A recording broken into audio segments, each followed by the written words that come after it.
It expects to be ignorant and free in a state of civilization. It expects what never was and never will be. An informed citizenry is at the heart of a dynamic democracy. Thomas Jefferson.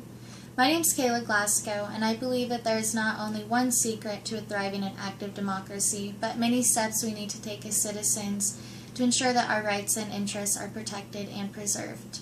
One problem as a nation we need to work on is our participation in governmental debates and legislation. These issues affect us, and if we want to see change, we need to take matters into our own hands and actually push for it. Some politicians are shady and deceptive and have only their best interests in mind. This selfishness has even led to some public officials being bought out by big businesses and corporations that must have something to gain by keeping the public in the dark about certain issues. We can have democracy in this country, or we can have great wealth concentrated in the hands of a few, but we can't have both, Louis D. Brandeis, Supreme Court Justice, said. When the power is in the hands of these powerful corporations, the people's interests aren't being looked out for. Take, for example, the revolving issue around GMOs, genetically modified organisms, and the secrecy of Monsanto, a multinational agricultural biotechnology corporation, and their attempts of fighting activists that are promoting GMO labeling on food and the government-mandated tests of these modified ingredients that we're consuming daily. President Obama actually appointed Michael Taylor, former vice president of Monsanto, to the position of senior advisor of the FDA, the Food and Drug Administration.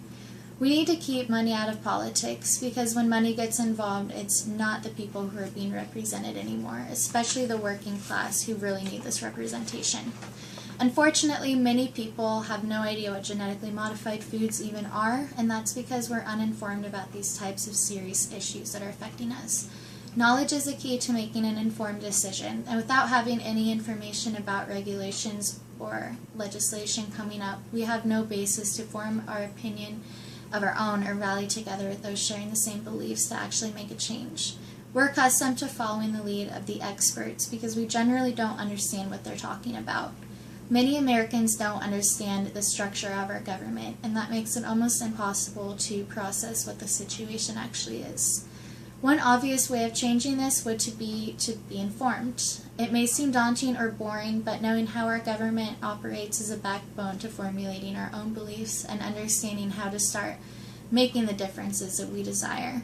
Another method would be to have more classes regarding the government in a current issues class, to get children and adolescents on the track of following the news and realizing young that they can make a difference.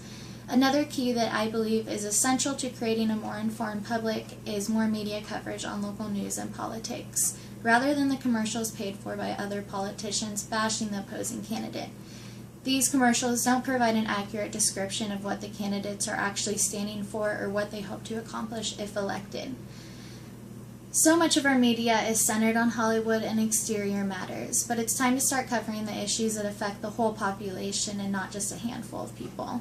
The key is to start locally. You can't start from the bottom and expect to accomplish something. Our government is complex and there's many levels to reach before you can make any huge ripples in the water. But having knowledge will provide you with the tools to stand up and have a voice and get more people involved in the movement.